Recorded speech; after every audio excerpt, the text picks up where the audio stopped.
Capítulo 19. Fazer o bem sem olhar a quem. Não julgueis, para que não sejais julgados, pois com o critério com que julgardes, sereis julgados, e com a medida com que tiverdes medido, vos medirão também. Porque vês tu o argueiro no olho de teu irmão, porém não reparas na trave que está no teu próprio? Ou como dirás a teu irmão: deixa-me tirar o argueiro do teu olho, quando tens a trave no teu? Hipócrita, tira primeiro a trave do teu olho, e então verás claramente para tirar o argueiro do olho de teu irmão. Não deis aos cães o que é santo, nem lanceis ante os porcos as vossas pérolas, para que não as pisem com os pés e, voltando-se, vos dilacerem. Pedi e dar-se-vos-á. Buscai e achareis. Batei e abrir-se-vos-á. Pois todo o que pede recebe, o que busca encontra, e a quem bate, abrir-se-lhe-á. Ou qual dentre vós é o homem que, se porventura o filho lhe pedir pão, lhe dará pedra? Ou se lhe pedir um peixe, lhe dará uma cobra? Ora, se vós que sois maus, sabeis dar boas dádivas aos vossos filhos, quanto mais vosso Pai que está nos céus dará boas coisas aos que lhe pedirem. Tudo quanto, pois, quereis que os homens vos façam, assim fazei-o vós também a eles, porque esta é a lei e os profetas. Mateus 7, 1-12. Fazer o bem a si mesmo e aos demais, evitando censurar as pessoas. Mateus começa o capítulo 7 com uma declaração de negação. Não julgueis, para que não sejais julgados. E conclui esta parte do texto com uma recomendação positiva. Tudo quanto, pois, quereis que os homens vos façam, assim fazei-o vós também a eles. Verso 12. O ensino, tudo indica, é destinado principalmente aos líderes, uma vez que julgamento é também uma responsabilidade muito própria de quem lidera. Paulo faz referência a esse papel do líder sábio, capaz de julgar no meio da irmandade. 1 Coríntios 6, 5. Mas os líderes também são passíveis de julgamentos precipitados e promotores de leis injustas. Um caso bastante conhecido no Antigo Testamento é aquele do sacerdote Eli, quando censurou Ana. Eli a considerou embriagada, quando, na verdade, Ana estava profundamente aflita e angustiada. 1 Samuel 1, 14 e 15. No registro de Mateus, o mais provável é que Jesus esteja se referindo aos escribas e fariseus. No contexto geral do livro, o evangelista registra a exortação severa de Jesus contra a hipocrisia e a forma perversa de julgamento dos escribas e fariseus. Assim também vós exteriormente pareceis justos aos homens, mas por dentro estáis cheios de hipocrisia e de iniquidade. Mateus 23, 28. A recomendação bíblica é que não assumamos o lugar de Deus, que julga retamente. Nós não sabemos julgar as motivações ou os desígnios do coração. Somos também traídos pelas aparências ou cenários, que às vezes parecem tão óbvios. Paulo, referindo-se ao julgamento, diz: quem me julga é o Senhor. Portanto, nada julgueis antes do tempo, até que venha o Senhor, o qual não somente trará à plena luz as coisas ocultas das trevas, mas também manifestará os desígnios dos corações, e então cada um receberá o seu louvor da parte de Deus. 1 Coríntios 4, 4 e 5. O texto de Paulo nos alerta quanto à possibilidade de estarmos assumindo o lugar de Deus no julgamento. Também enfatiza a probabilidade de julgarmos de maneira precipitada, ou seja, antes que, à plena luz, as coisas julgadas sejam mais explícitas e esclarecidas. Desse modo, tanto as palavras de Jesus quanto as de Paulo nos alertam para uma atitude de humildade diante de possíveis erros de outras pessoas. Em algumas situações, A atitude de censura em relação a outros não é nada mais, nada menos do que a tentação de exibicionismo e projeção pessoal, tirando proveito das falhas de outros. Jesus não está recomendando uma postura apática e acrítica em relação a observações que possam ser feitas em torno de alguém ou de alguma situação. Aliás, no próprio Sermão do Monte, Jesus exorta a não agirmos como os gentios ou como os hipócritas. E em reconhecendo assim, ele está nos orientando a sermos críticos com relação a tais pessoas. Quando, no texto, alguém é taxado de hipócrita, o é pela observação avaliativa feita por Jesus. Como poderíamos atender à recomendação de não orar do jeito dos hipócritas, se não identificando pelo julgamento uma pessoa hipócrita? Jesus orienta os discípulos a se manterem alertas em relação ao que ele compara a cães e porcos. Mateus 7,6. Em seguida, fala de falsos profetas ou mestres, chamando-os de lobos roubadores. Mateus 7:15-20. Como é possível identificar tais pessoas senão através de um julgamento? Logo, a questão não é se julgamos ou não, mas se julgamos assumindo o papel de Deus. Somente Deus, por sua plena santidade, pode julgar corretamente. Há nas Escrituras a ideia de que todos compareceremos diante de Deus, quando então os propósitos mais profundos do coração serão manifestos. E aí todos seremos julgados segundo a reta justiça. João 7:24. Assim entendemos o quanto somos responsáveis pelo processo de santificação uns dos outros, mas, ao mesmo tempo, somos animados pelos textos bíblicos a manter uma atitude de humildade, cautela e autoavaliação. Quando julgamos, em que valores e paradigmas nos baseamos e com quais propósitos e motivações o fazemos? O texto está condenando o julgamento pretensioso, ou, melhor dizendo, a censura maliciosa. Um julgamento feito à luz dos valores do reino de Deus, com amor, justiça, verdade, mansidão, bondade, compaixão e acolhimento, é, invariavelmente, benéfico. Todavia, um julgamento com tais atitudes depende muito mais da condição de alma de quem julga do que de quem é julgado. Se o pobre de espírito é alguém despojado de tudo, qual o direito que pode reivindicar para julgar alguém? Além do mais, o enfoque dado por Jesus mostra-nos que o problema não está no julgamento em si mesmo, mas na presunção ou hipocrisia de quem julga. No Sermão do Monte, Jesus está nos alertando a, primeiramente, quanto ao critério e à medida utilizados no julgamento. B, quanto ao julgamento feito de maneira hipócrita. Fazer o bem não usando critérios e medidas equivocadas a respeito das pessoas. Pois com o critério com que julgardes, sereis julgados, e com a medida com que tiverdes medido, vos medirão também. Verso 2. Em geral, o critério de julgamento utilizado por um líder já é o reflexo, ou tornar-se-á reflexo, do mesmo critério utilizado pelo seu grupo de convivência. A maldade sofrida por um líder no seu grupo de convivência parece não ser muito diferente dos sofrimentos ou constrangimentos que já provocou em outras pessoas. O problema, tudo indica, reside não simplesmente na veracidade ou qualidade do julgamento feito, mas, sobretudo, na cultura de julgamento que se instala numa comunidade. Se um líder julga com maldade, perversidade, está simplesmente ensinando sua comunidade a censurar com a mesma maldade, com a mesma perversidade.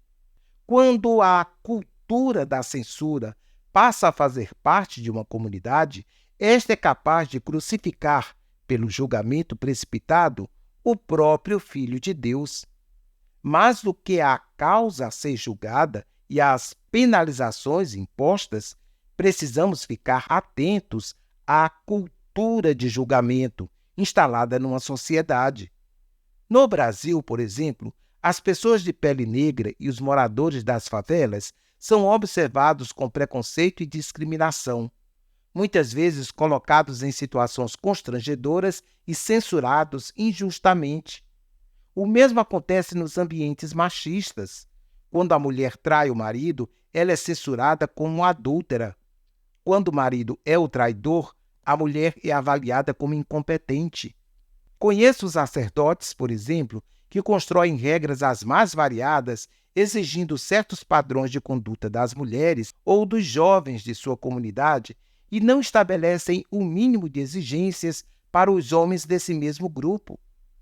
Estes, no entanto, assim como eles próprios, serão julgados pelos mesmos critérios e medidas. Isto acontece porque, em geral, quando alguém julga severamente, está punindo seu próprio erro ou fraqueza em potencial, tomando outro como bode expiatório do mal que, em potencial, está dentro de si mesmo. Cada dia mais eu me convenço de que os líderes afetados pela síndrome de censurar, invariavelmente, ou tiveram comportamentos desajustados dos quais se reprimem e vivem punindo outros com base na projeção da natureza pecaminosa que ainda os acompanha, ou então vivem passíveis e vulneráveis aos erros que condenam. A maior injustiça da censura consiste no fato de que quem censura está penalizando o réu equivocado, ou, pelo menos, excluindo a si mesmo da cadeira dos réus. Em que sentido isto acontece? Veja bem, o mal das pessoas está dentro delas mesmas. Foram vitimadas por algum erro ou praticaram algum tipo de erro e ainda não se curaram totalmente das feridas que tais erros lhes provocaram. Desse modo, julgam os outros e transferem para outros a punição que deveria ser imposta a elas mesmas. Interpretam o outro a partir do que está dentro delas mesmas e não se dão conta de que estão se expondo mais a si mesmas do que o outro que pecou.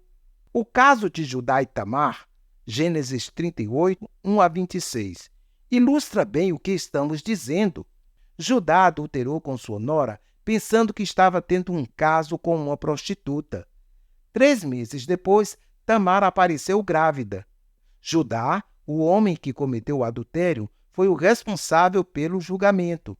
Decretou que Tamar fosse queimada, como forma de evitar a invasão do pecado entre os seus. Mas tudo não passava de uma farsa, e Judá foi desmascarado por sua nora e denunciado como sendo o amante na situação em questão.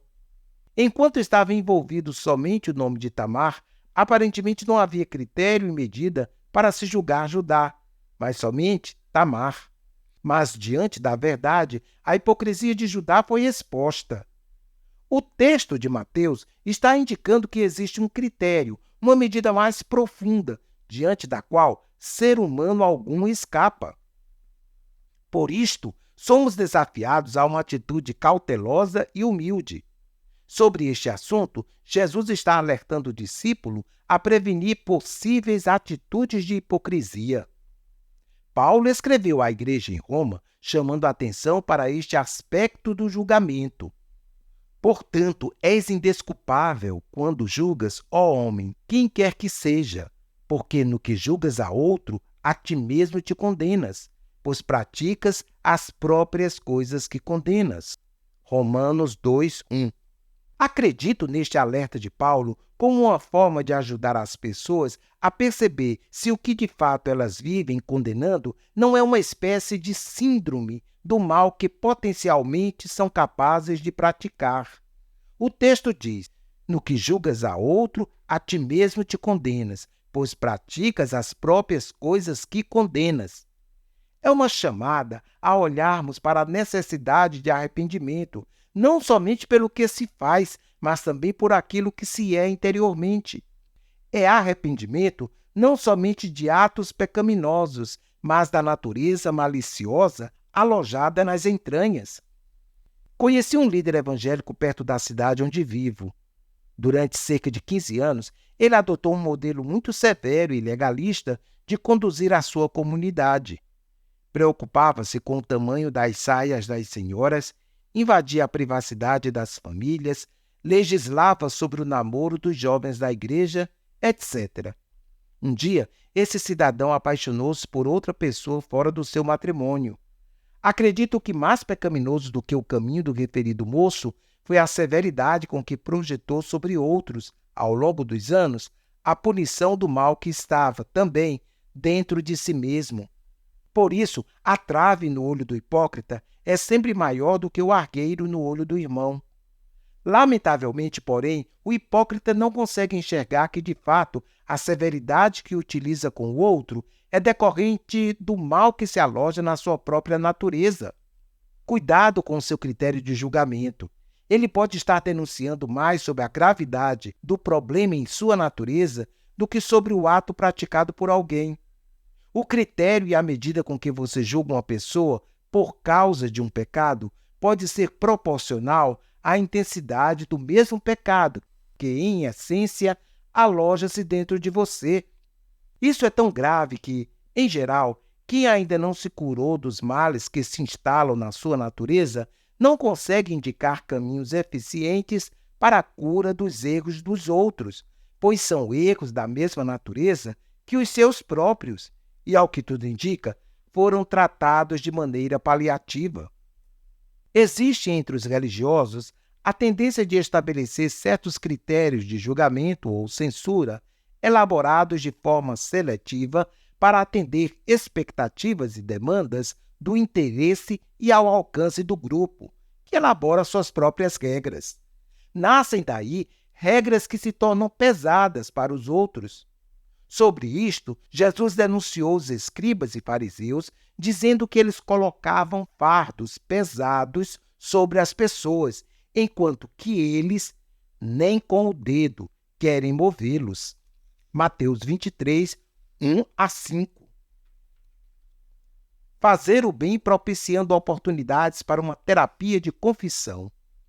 Hipócrita, tira primeiro a trave do teu olho, e então verás claramente para tirar o argueiro do olho do teu irmão. Verso 5.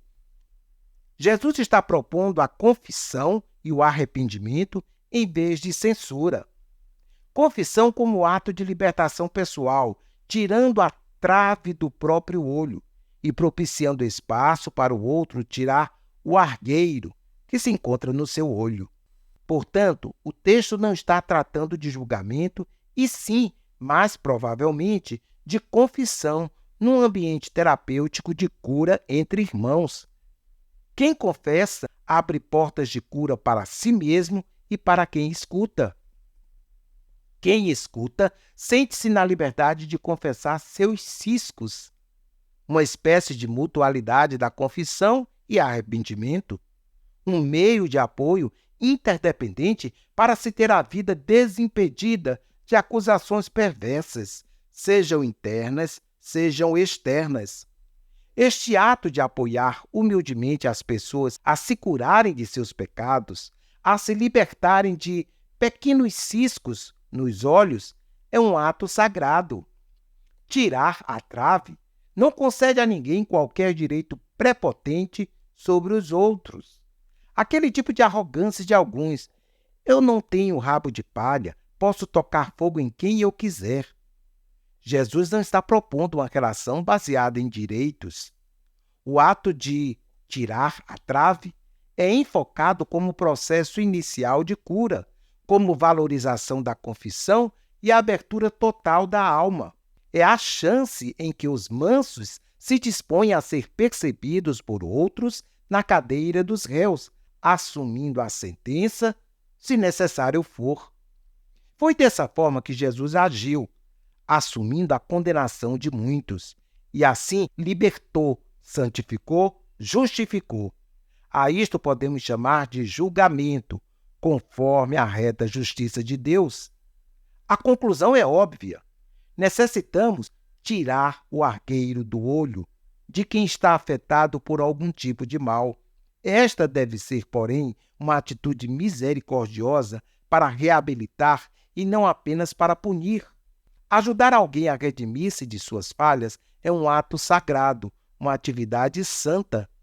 Portanto, somente quem primeiro tira a trave do próprio olho pode propiciar condições de quebrantamento e humildade para dar a outros condições de se reabilitarem em suas fraquezas.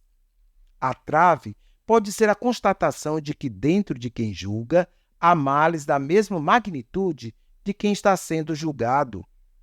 No contexto específico do texto, a trave pode figurar a vinda que a religiosidade provoca na visão de uma pessoa. O legalismo religioso percebe o erro superficialmente. O assassinato, por exemplo, como ato praticado, é consequência do ódio que se manifestou anteriormente. O roubo é resultante da ganância ou cobiça. O adultério resulta da lascívia descontrolada, da coisificação do outro como objeto de uso descartável. Os ímpios alimentam-se e monitoram-se a partir desses males. Os religiosos podem até repudiar tais males, mas não conseguem erradicá-los por não identificarem o pecado na sua essência e, por isso mesmo, propõem medidas paliativas e superficiais. Além do mais, rebocam consigo o pecado da presunção, o orgulho, usam a roupagem religiosa como máscara para encobrir suas mazelas. Essas traves são tão perversas quanto os argueiros daqueles que os religiosos pretendem corrigir. Referindo-se à mesma situação, Lucas não faz referência à trave no olho. Ele usa a analogia de um cego guiando outro cego. Lucas 6:39. Um religioso com uma venda nos olhos é tão cego quanto um pecador que tem apenas um cisco na vista. Não deis aos cães o que é santo, nem lanceis ante aos porcos as vossas pérolas, para que não as pisem com os pés e, voltando-se, vos dilacerem. Mateus 7:6. A interpretação mais convencional deste texto indica o que é santo e vossas pérolas como sendo a mensagem do Evangelho, as boas novas do reino de Deus, que não devem ser levadas àqueles que a rejeitam. Acho isto pouco provável, uma vez que Jesus mandou anunciar o Evangelho para todas as pessoas e em todos os lugares do mundo. Entendo que o tema do texto continua sendo sobre o cuidado de não censurar, e sim de se criar um ambiente confiável para a confissão e terapia da alma. Desse modo, Jesus está falando dessa atividade sagrada que é abrir o coração para fazer confissão da trave e, conjuntamente, tirar o argueiro do olho do irmão. Esta atividade sagrada é vista por Lucas como sendo o ato de se oferecer deliberadamente o perdão ao irmão, oferecer a absolvição de seus pecados. O discípulo precisa entender que esta tarefa santa deve ser exercida com bondade e misericórdia. E sendo uma obra santa, uma pérola preciosa, não deve ser entregue a líderes religiosos perversos e com traves nos olhos, pois eles cometerão dois equívocos graves. Irão pisar essa atividade sagrada, essa tarefa delegada a gente com visão ampliada pelas lentes do amor, e irão dilacerar e tripudiar a vida de quem confessa e expõe os seus argueiros. Quem julga tendo uma trave nos olhos está bem mais propenso a dilacerar o olho do irmão do que a curá-lo. Portanto, o discípulo não deve transferir para os cães da religião, aos porcos do legalismo, este ato sagrado de apoiar alguém na busca de libertar-se dos seus pecados. A confissão é algo sagrado, uma pérola de muito valor, e não deve ser lançada sob as patas dos cães ou sob os cascos dos porcos. Fazer o bem que os pais e Deus fazem a seus filhos. Pedi e dar-se-vos-á, buscai e achareis, batei e abre-se-vos-á, pois todo o que pede recebe, o que busca encontra, e a quem bate, abrir-se-lhe-á. Ou qual dentre vós é o homem que, se porventura o filho lhe pedir pão, lhe dará pedra? Ou se lhe pedir um peixe, lhe dará uma cobra? Ora, se vós que sois maus, sabeis dar boas dádivas aos vossos filhos, quanto mais vosso Pai, que está nos céus, dará boas coisas aos que lhe pedirem. Mateus 7, 7-11. Aqui o tema da oração parece ser o assunto central.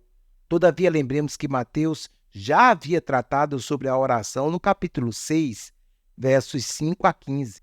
Portanto, se fosse este o assunto, muito provavelmente ele teria posto este texto no mesmo bloco. Mas então, se o tema não é oração, a respeito de que ele está falando? Para entender melhor a ótica dos versos 7-11, observemos a conclusão do texto no versículo 12. Tudo quanto, pois, quereis que os homens vos façam, assim fazei-o vós também a eles, porque esta é a lei e os profetas.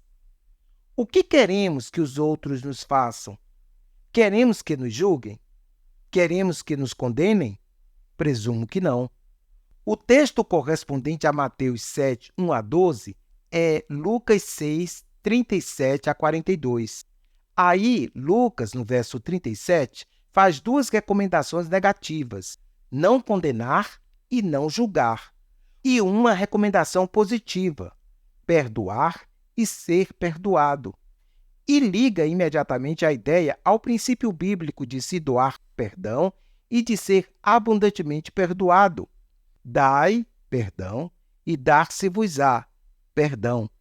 Boa medida, recalcada, sacudida, transbordante, generosamente vos darão. Verso 38.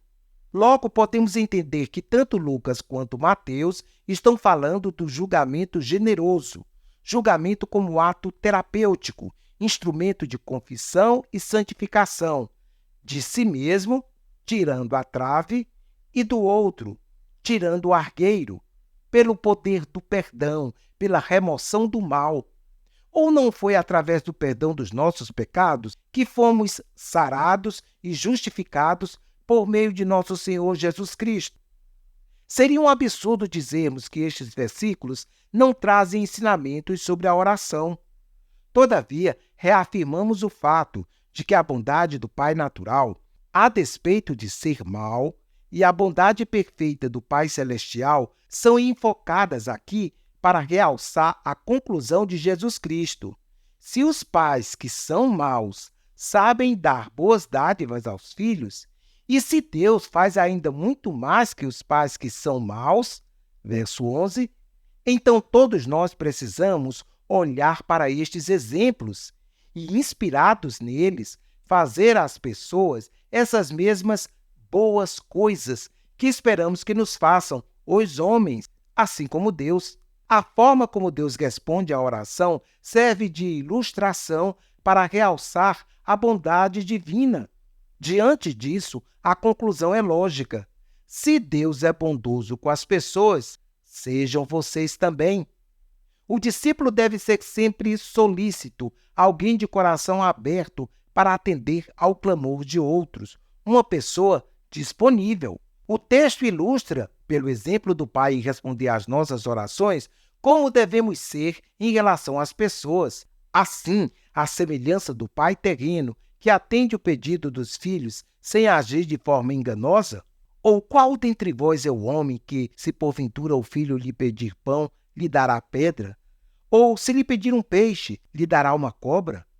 Nós devemos acolher aqueles que buscarem em nós algum tipo de socorro.